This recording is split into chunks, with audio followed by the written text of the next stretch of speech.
പയ്യന്നൂർ കണ്ടങ്കാളിയിലെ മണിയറ കാർത്യായനിയെ മർദ്ദിച്ചു കൊന്ന കേസിൽ പേരമകൻ റിജുവിനെ പോലീസ് അറസ്റ്റ് ചെയ്തു. ഈ മാസം 11-നാണ് വീട്ടിൽ വെച്ച് മകളുടെ മകൻ റിജു കിടപ്പുരോഗിയായ വയോധികയെ അതിക്രൂരമായി മർദ്ദിച്ചത്. തലയ്ക്കും കൈക്കും ഗുരുതരമായി പരിക്കേറ്റ കാർത്യായനി അമ്മ പരിയാരത്തെ കണ്ണൂർ മെഡിക്കൽ കോളേജിൽ അബോധാവസ്ഥയിൽ വെന്റിലേറ്ററിൽ ചികിത്സയിലിരിക്കെ ബുധനാഴ്ച രാത്രി 9 മണിയോടെയാണ് മരിച്ചത്. മരണവിവരം അറിഞ്ഞ ഉടനെ പയ്യന്നൂർ പോലീസ് റിജുവിനെ കസ്റ്റഡിയിലെടുത്തിരുന്നു.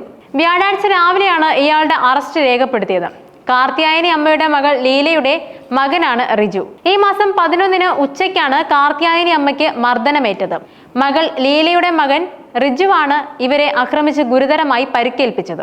കുളിമുറിയിൽ നിന്നും അബദ്ധത്തിൽ തെന്നി വീണാണ് പരിക്കേറ്റതെന്നും പറഞ്ഞാണ് വീട്ടുകാർ കാർത്യായനി അമ്മയെ ആശുപത്രിയിൽ പ്രവേശിപ്പിച്ചത്. എന്നാൽ പരിശോധനയിൽ വയോധികയുടെ ശരീരമാസകലമുണ്ടായിരുന്ന പരിക്കുകൾ ഡോക്ടർമാരുടെ ശ്രദ്ധയിൽപ്പെട്ടതോടെയാണ് മർദ്ദന വിവരം പുറത്തുവരുന്നത്. പയ്യന്നൂരിലെ ആശുപത്രിയിലാണ് കാർത്യായനി അമ്മയെ ആദ്യം പ്രവേശിപ്പിച്ചത്. സ്ഥിതി ഗുരുതരമായതിനാൽ പരിയാരത്തെ കണ്ണൂർ മെഡിക്കൽ കോളേജിലേക്ക് മാറ്റുകയായിരുന്നു. ആദ്യം തീവ്രപരിചരണ വിഭാഗത്തിലും പിന്നീട് നില ഗുരുതരമായതിനെ തുടർന്ന് വെന്റിലേറ്ററിലേക്കും മാറ്റി.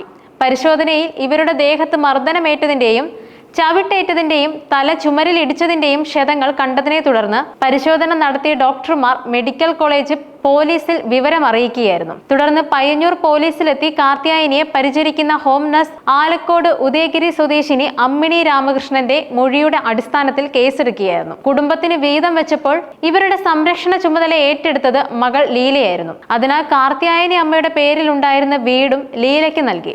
പിന്നീട് അവർ ആ വീട് വാടകയ്ക്ക് നൽകി ലീലയും മക്കളും താമസിക്കുന്ന കണ്ടങ്കാളിയിലെ വീട്ടിലേക്ക് കാർത്യായനി അമ്മയെ കൊണ്ടുവന്നു. ഇവരെ പരിചരിക്കാനായി ഹോം നഴ്സിനെ ഏർപ്പാടാക്കുകയും ചെയ്തു. റിജുവിന്റെ ഭാര്യ പ്രസവിച്ച ശേഷം ഇരട്ട കുട്ടികളുമായി ഇവർ വീട്ടിലെത്തി. കാർത്യായനിയെ വീട്ടിൽ ഒന്നിച്ച് താമസിപ്പിക്കുന്നതിൽ റിജുവിന് അതൃപ്തിയുണ്ടായിരുന്നു. ഈ വിരോധത്തിന്റെ പേരിൽ റിജു വയോധികയെ ആക്രമിച്ചുവെന്നാണ് കേസ്. പൂക്കുടി ചിണ്ടനാണ് കാർത്യായനിയുടെ ഭർത്താവ്. നേരത്തെ വധശ്രമമാണ് ഇയാൾക്കെതിരെ ചുമത്തിയ കുറ്റം. അത് കൊലക്കേസാക്കി മാറ്റുമെന്നാണ് പോലീസ് നൽകുന്ന വിവരം. കാർത്യായനിയുടെ കൈ പിടിച്ച് തിരിച്ചതിനെ തുടർന്ന് കയ്യിലെ തൊലി ഉരിഞ്ഞുപോയിരുന്നു. ഇതിനുശേഷം ഇവരെ പയ്യന്നൂരിലെ സ്വകാര്യ ആശുപത്രിയിൽ പ്രവേശിപ്പിക്കുകയും ചെയ്തു.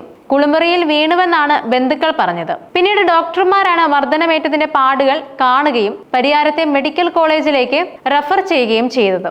പയ്യന്നൂർ പോലീസിൽ വിളിച്ചറിയിക്കുന്നതും കണ്ണൂർ ഗവൺമെന്റ് മെഡിക്കൽ കോളേജിലെ ഡോക്ടർമാർ തന്നെയാണ്. വയോധികയെ പരിചരിക്കുന്ന ഹോം നഴ്സിന്റെ മൊഴിയുടെ അടിസ്ഥാനത്തിലാണ് പയ്യന്നൂർ പോലീസ് കേസെടുത്തത്. പ്രതി റിജുവിനെ നിലവിൽ പോലീസ് കസ്റ്റഡിയിലെടുത്തിട്ടുണ്ട്.